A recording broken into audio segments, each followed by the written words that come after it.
Good evening. We will reconvene the meeting from our closed session that we had earlier, and we will start with students from Lincoln Elementary School who will lead us in the Pledge of Allegiance. If you'll come forward and introduce yourselves. I'm Marin, and I'm in 5th grade. I'm Eliana, and I'm in 3rd grade. I'm Abshai, and I'm in 5th grade. I'm Olivia, and I'm in 2nd grade. I'm Andrew, and I'm in 2nd grade. I'm Kuba, and I'm in 3rd grade. Whenever you're ready. I pledge allegiance to the flag of the United States of America and to the republic for which it stands, one nation, under God, indivisible, with liberty and justice for all. Good job. Thank you. Thank you.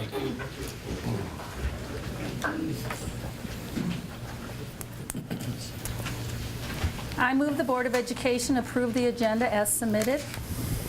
Second. It has been moved and seconded that the Board of Education approve the agenda as submitted. All those in favor signify by saying aye. Aye. Any opposed? That motion carries. I move the Board of Education approve the minutes of the regular meeting on March 11th, 2019 as submitted. Second. It has been moved and seconded that the Board of Education approve the minutes of the regular meeting on March 11th, 2019 as submitted.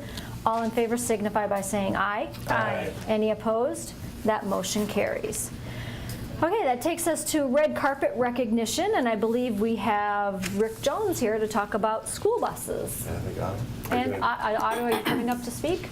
Or you can come up and speak as well. Otto Kruger. There you go. Moral support. Well, good afternoon, good evening, my friends. First of all, don't be alarmed by the manifesto I passed out. Yeah. That's just a thought dump that I had last summer, and I thought it's not doing much good in my hard drive. I'm going to give it to some people that might think about it someday. I have shared it with our bosses, and the happy news is we're already at step 3. The tablets are in the works. The seat belts are going to become standard, looks like nationwide. Thanks to some recent events that weren't very pretty. And as time goes on, we'll have that covered. I think that's going to be a big deal. We're going to get kids seated. Every other vehicle they've got into their entire life, they've had to click that belt. There is some policy concern with drivers. Some are afraid they're going to be responsible for whether the kids clicked in or not.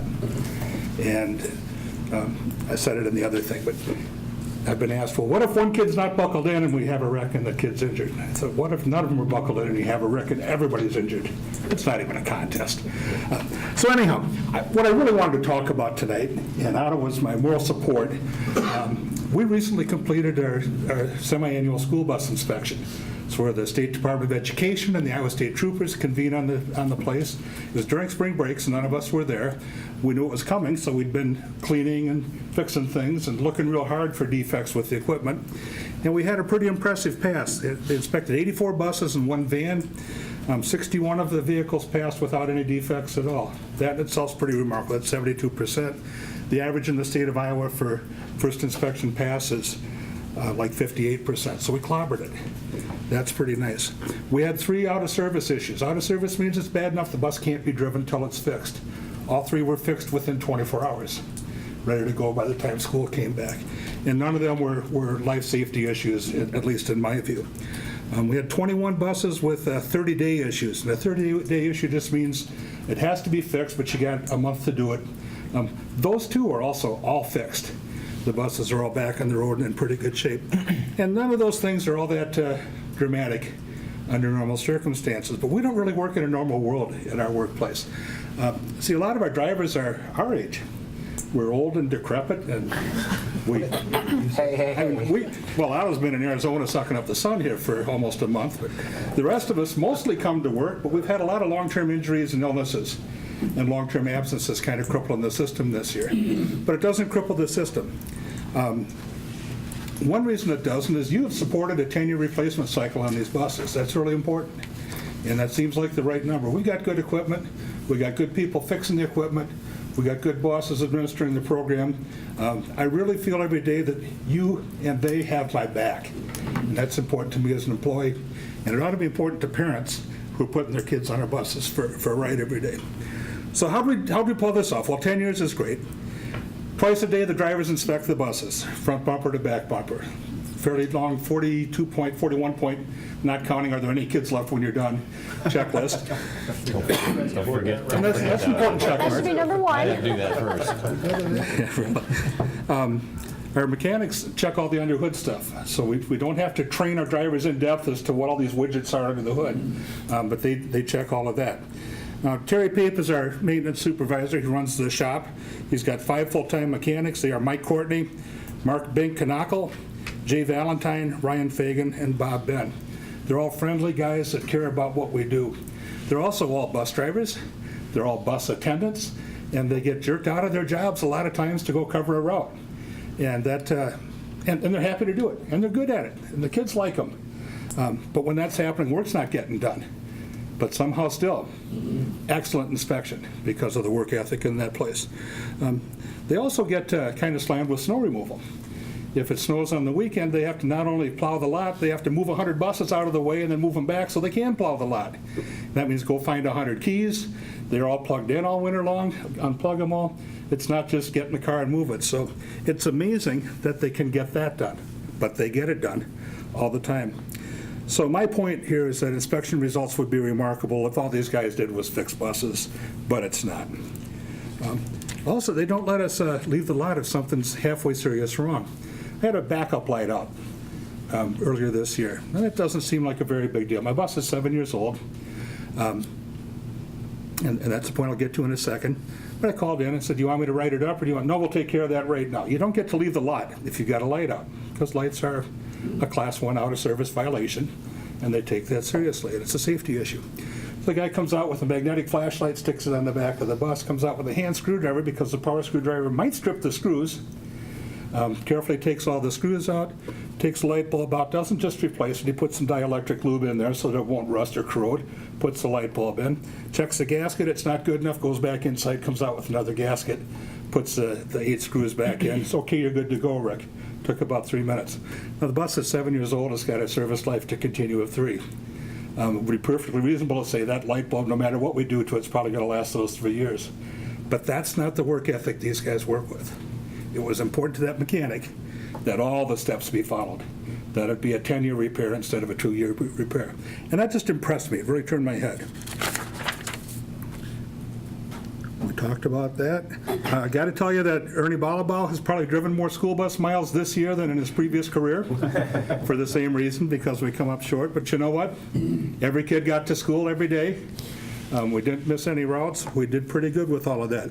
Our Assistant Director, Sue Shaw, Dispatcher Rachel Reed Colonel, and Administrative Assistant Julie Roth all have superpowers and can drive buses and operate as attendants as well. My point is that these jobs get done no matter what. Many days the office is shorthanded. They might run with one because everybody's out driving, but it runs because they make it run. Many days the shop's not doing much wrench turning, but the buses are getting done. And man, if you got an engine torn down and you got to go out and drive a bus, it's really hard to bookmark that and set it aside. You kind of got to remember where all those little things came from and in what order they go back, but they get that done too.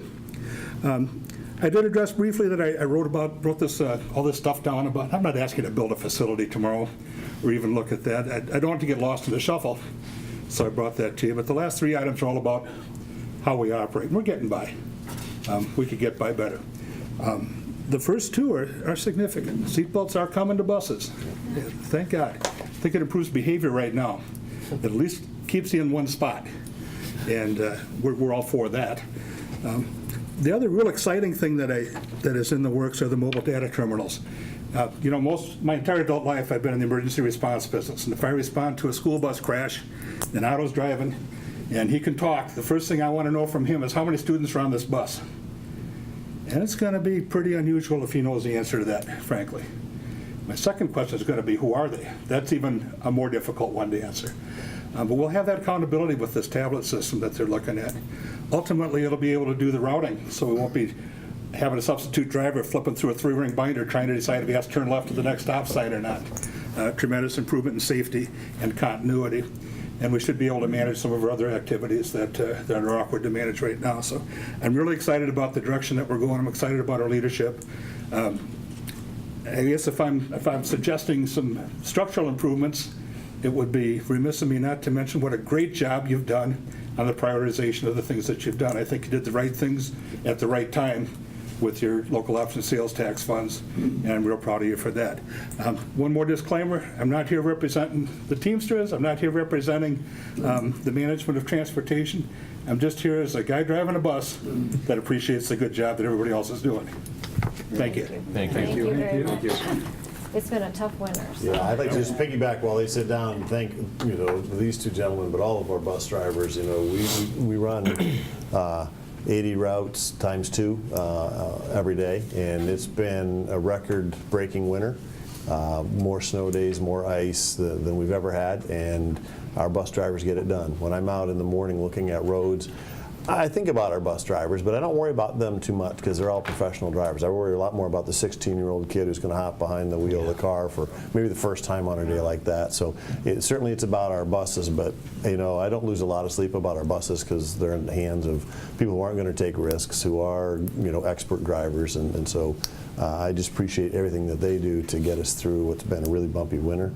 I'm assuming that the 70 degrees and sunshine means we probably don't have to worry too much about the snow and ice. We'll hope that the fog and heat stays away as well. Friday morning. It's supposed to get cold. We'll see what happens. The Otto Kruger white roofs have worked out. Yeah, they have. The commemorative Otto Kruger white roofs, they're all going to be on all buses. okay. Well, thank you. I thank the bus Thank you. drivers. Yes. All right. I move the Board of Education receive and file proof of publication of notice of public hearing on the budget estimate and authorize payment of the legal notice publication costs to the Telegraph Herald. Second. It's been moved and seconded that the Board of Education receive and file proof of publication of notice of public hearing on the budget estimate and authorize payment of the legal notice publication to the Telegraph Herald. All those in favor signify by saying aye. Aye. Any opposed? That motion carries. Mr. Till, will you please come forward and review the certified budget proposal? Good evening, everyone. I'd like to do a quick overview of the 2019-20 budget proposal. And we've got some slides here I want to talk about. The first one's state supplemental aid. And this is a graph that goes back to 2001. And as you can see from that graph, that the current year for that state legislature gave us this year is 2.06%. If we go back 5 years, the average is 1.53%. If we go back 10 years, the average is 1.77%. So the funding has been below 2% for the last 10 years. Now, if you look back at fiscal year 2001, 2002, you can see we were up at 4%. And if you go back probably about 10 years from there, we were at a constant 4%. So you can see that we've had to be very diligent with our spending. And so the 2.06% this year is an increase from the previous year and does help us out a little bit. The next slide I want to talk about is basically where does our money go to? This is the 2017-18 fiscal year, and as you can see, salary and benefits take up 82.8% of our expenditures, and we also have an AEA flow through of 4%. So between those two, we have about 87% of our budget that's fixed that we have no control over. So basically, there's a small amount if we want to make decreases in equipment or purchase services, et cetera. So it's just important to note that that a majority of our budget is in salaries and benefits. As it should be as a school district. We're a service Correct. industry. The standard would be 80, 82, 83%. We want those dollars in the hands of teachers, paras, secretaries, administrators, because they're the folks who impact the lives of our kids every day. So that's a graph that we're very proud of because we should spend the vast majority of our money on people because Correct. they provide the service for our kids. And that's true for Fortune 500 companies too. It's just 80%. Well, what else would you spend your money on? Yep. So, yeah. Yeah, so we are not out of line there. Nope. The next slide, basically we want to look at right now is we're going to look at the levy rate. So for the 2019-20 year, we are proposing a levy rate of 14.71195, which is approximately 12% higher than the current year. And that's a 0.78% of an increase. And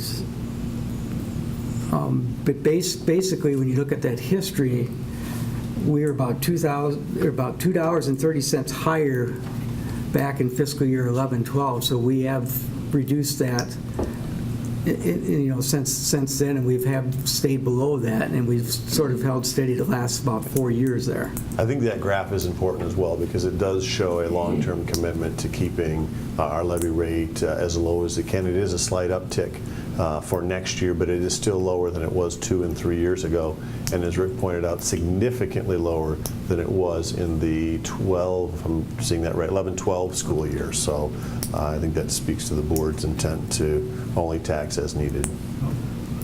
One other area I want to show you, next slide, is that basically here's a comparison based with the UENs with Dubuque's rate. And all these rates for the UENs are their 18-19 rate, and our rate is a 71195 is our 19-20 rate. So you can see we're second from the bottom in our levy rate, which is a very good place to be at. Does anyone have any questions? I would jump into one point of clarification for somebody who might be watching at home or in the audience saying, well, if the district is kind of, in a place financially where, it's concerned about the budget, not overwhelmingly concerned, but it's on our radar, why do we simply not raise taxes? Because schools are about spending authority, and so we could raise taxes, but we couldn't spend those on the very things that were in that chart, particularly salaries and benefits. And so to do that, we're not going to pull taxpayer money when we can't use it for the things that we need. So I just don't want people to be confused to say, well, if there's some stress on the budget and we are one of the lowest, in many years the lowest of the urban education district, why don't we simply raise taxes? And it just doesn't work that way. Okay, is there anybody in the audience that would like to come forward with any public comments?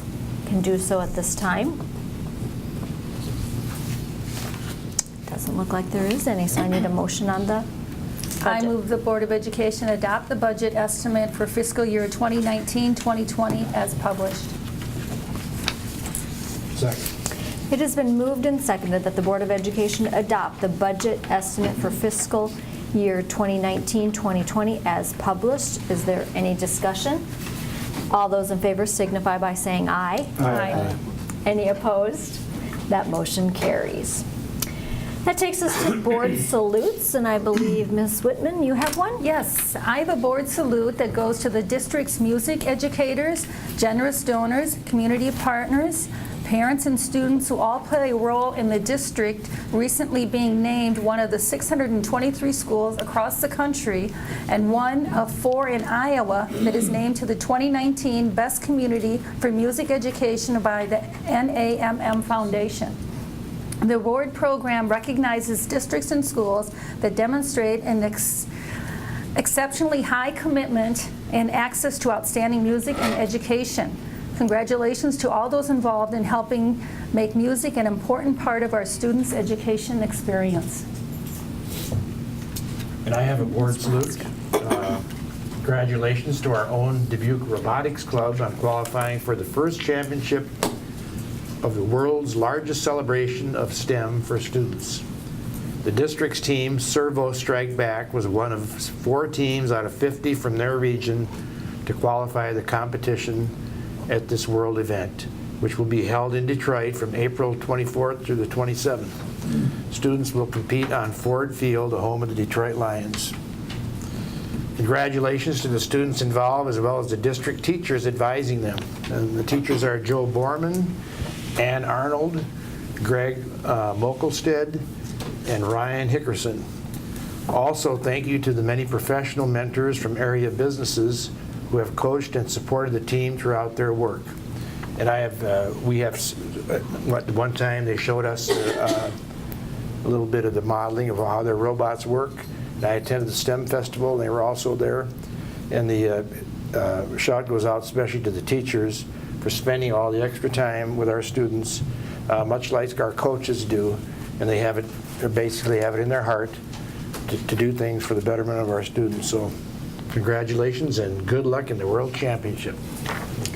I have a board salute, and it kind of goes out to the district in showing support of students that move on. Last Monday, 2014 graduate Jacob Melson was performing with the Broadway tour Legally Blonde, and over 150 students, teachers, came, mostly community members, and to support him. But he had his 4th grade teacher there, his principal from elementary school, his high school, one of his high school principals there, music staff, to show the support that they had in the music program that he did, growing up through the Dubuque schools. He was overwhelmed with the support, but it was just so neat to see so many Dubuque staff there to show him support, and it was just neat to see, and he did a great job, and he moved on to, the tour went to, I think they're in Los Angeles now, but it's just neat to see the support that goes even beyond when our kids graduate with that. So, any other salutes from anyone? Yeah, I have one. Traveling back to Dubuque, I ended up going to a community meeting, and not surprised, our superintendent was there. And when it comes to kids, he's always behind the scenes, but very vocal about our kids, and I don't think we do it enough, but I want to publicly thank him for all that he do for all of our kids and administrators. So thank you, Stan. Thank you, Anderson. All right. I move the Board of Education suspend the rules of order and go into open forum. Second. It has been moved and seconded that the Board of Education suspend the rules of order and go into open forum. All those in favor signify by saying aye. Aye. Any opposed? That motion carries. Is there anyone here wishing to address the board at this time? Okay. All right, I move the Board of Education reinstate the rules of order and return to regular session. Second. It has been moved and seconded that the Board of Education reinstate the rules of order and return to regular session. All those in favor signify by saying aye. Aye. Any opposed? That motion carries. I move the Board of Education approve those items listed on the consent agenda.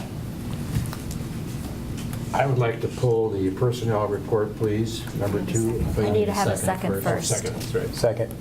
It has been moved and seconded that the Board of Education approve those items listed on the consent agenda. A board member wishing to remove an item?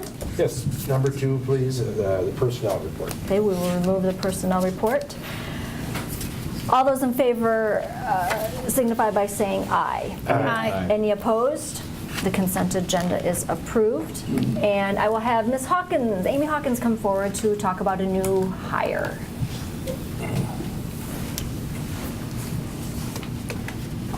Good evening. As you know, the district has been in search for a new equity director position, and we had a great pool of candidates with lots of different experiences that we interviewed in the last 2 weeks. The district is excited to announce tonight that we would like to recommend Taj Suleiman for our equity director position. Taj comes to us from the city of Dubuque with lots of great experience, and we're excited to have him working with our staff and students in the Dubuque Community School District. Great. Thank you. Thank you. I need a motion to approve. I'll make a motion to approve the personnel report as submitted. Second. It has been moved and seconded that we approve the personnel report that has been pulled. All those in favor signify by saying aye. Aye. Any opposed? That motion carries. All right, that takes us to our facilities report. A number of motions. Typically, like most committee meetings, they revolve around buying things, approving contracts, or reviewing contracts on different district projects. So just the normal disclaimer that there's a lot of work that goes into that with Bill and his team and many others partners with the district, and so there's a lot of discussion that takes place at the committee level, not so much here. So I move that the Board of Education approve the purchase of furniture, fixtures, and equipment for the Alta Vista Alternative Learning Center addition renovation project in the amount of $216,607 from Premier Furniture and Equipment. Second. It has been moved and seconded that the Board of Education approve the purchase of furniture, fixtures, and equipment for the Alta Vista Learning Center addition renovation project for the amount of $216,607 for Premier Furniture and Equipment. Is there any discussion? All those in favor signify by saying aye. Aye. Any opposed? That motion carries. I move that the Board of Education approve the agreement with IIWPC for the concept design planning for the Alta Vista Campus Vocational Technology Building renovation project in the amount of $7,500. Second.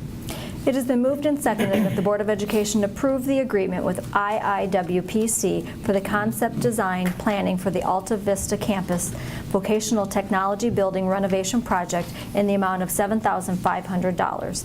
Is there any discussion? All those in favor signify by saying aye. Aye. Any opposed? That motion carries.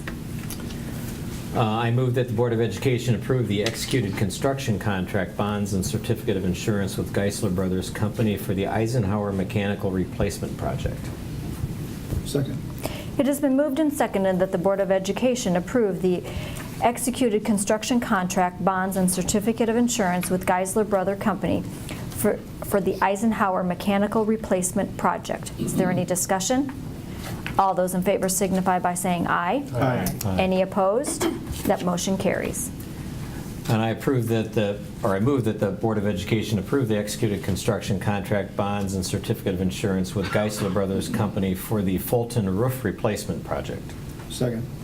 It has been moved and seconded that the Board of Education approve the executed construction contract, bond, and certificate of insurance with Geisler Brother Company for the Fulton Roof Replacement Project. Is there any discussion?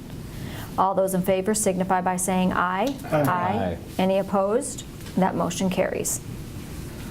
And I move that the Board of Education tentatively approve the plan, specifications, form of contract, and estimate of total cost for the Forum Mechanical System Replacement Project, and set the date, time, and location as June 10th, 2019 at 5:30 p.m. at the Forum, 2300 Cheney Road, Dubuque, Iowa, for a hearing thereon, and further authorize the advertisement for competitive bids.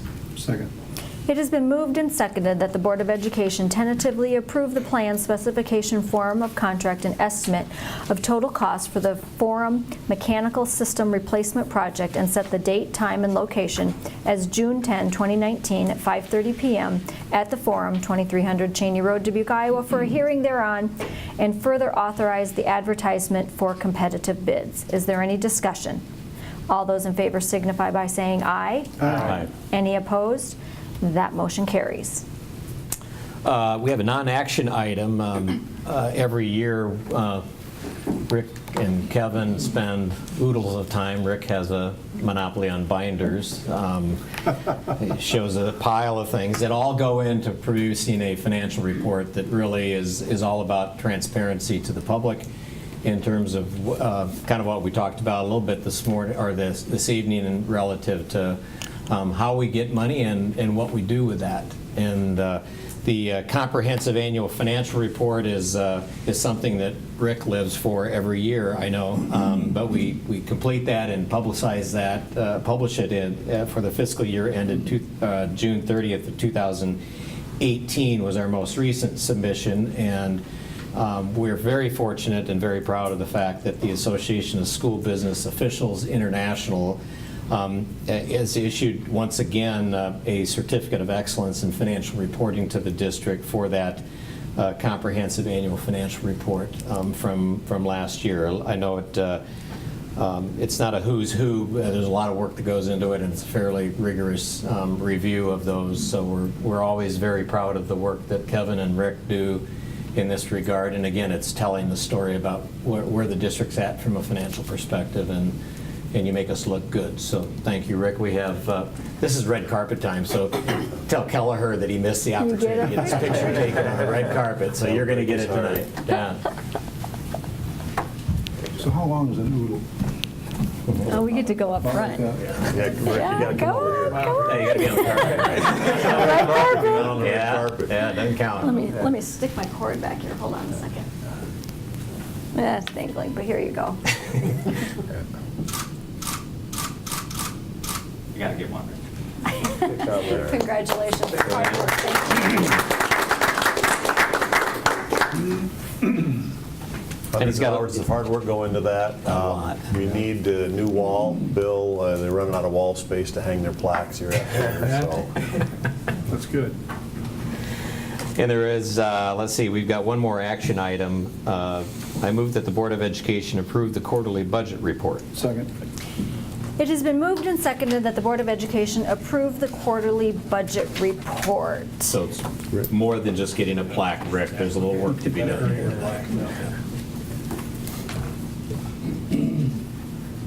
Both Kevin and I had a chance to look over the quarterly report, and there's just a couple of things we'd like to bring to everyone's attention. And basically, this is on page 95 of the board packets. And the three areas we want to talk about, number one is general fund. So this year we looked at where we at year-to-date plus encumbrances. And so we looked where we're at, and right now we're sitting at about 128 million, which is basically under what our projections are for the year. But there's a couple of things to note is that, first of all, we usually have an uptick in spending in the fourth quarter. And also, with all the snow days, without school going on, there's a lot of expenditures were not made. So we're hoping we're going to be pretty close to what our projections are going to be for the year, which is a good sign. So that's the general fund. The other fund we want to talk about is the management fund. And also, when I look at year-to-date expenses plus encumbrances in the management fund this year, we're a little bit over budget. But part of that has to do with our specialty underwriters, our insurance for a break-fix policy. We added this year our HVAC controls to that. So that's sort of put us a little bit over budget, but we are going to get some savings for having that in the management fund. And the last thing we want to talk about is the SAVE fund, or sales tax fund. At this point, when you look at year-to-date plus encumbrances, it looks like we're over by almost $1 million. But the thing to note about that is that, for instance, the Alta Vista campus and also the pool project, at this point, when we encumber those projects, we encumber them for the entire project. And a lot of those expenditures are not a lot, but a good portion of them are still going to be taking place in next fiscal year, the 1920 fiscal year. So when we take those out, we'll be sitting there too. So those are the three things, or three funds that I wanted to note about. Important to note on both of those projects, currently we're significantly under budget. It's just a matter of timing when those bills are paid. Right. Great, thank you. Any other questions or discussion? All those in favor signify by saying aye. Aye. Any opposed? That motion carries. That takes us to the Ed Programs Policy Committee report, and Mr. Sansi was not there, so I will give the report on his behalf. Thank you. That was powerful right there. Wow, you mean your absence? For once. Well, I don't want you to think I'm going to make you speak. We did receive an update from the directors of secondary education and elementary education, and they shared with us the entire district school improvement plans. And it gave us a chance to look at what each of the schools were doing. And this is something that they have always done, but they had to narrow down a little bit more into the Every Child Succeeds Act and the requirements that is falling within that.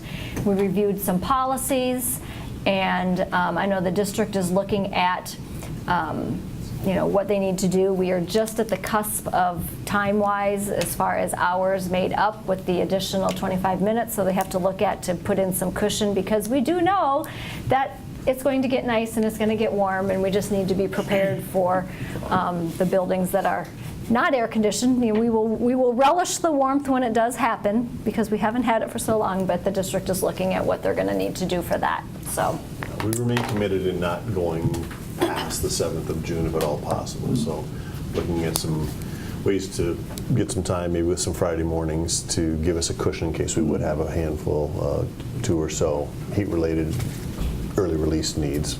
we've got some cushion in the calendar to be able to do that, so, which is good. All right, thank you. That will take us to new business, please. I'll make a motion that the Board of Education appoint Mark Burns to serve on the City Examining Board. Second. It has been moved and seconded that the Board of Education appoint Mark Burns to serve on the City Examining Board. Is there any discussion? All those in favor signify by saying aye. Aye. Any opposed? Somebody did ask him, right? Congratulations. I mean, who in the right mind ever volunteers for that stuff, but And the motion carries. Thank you, Mark.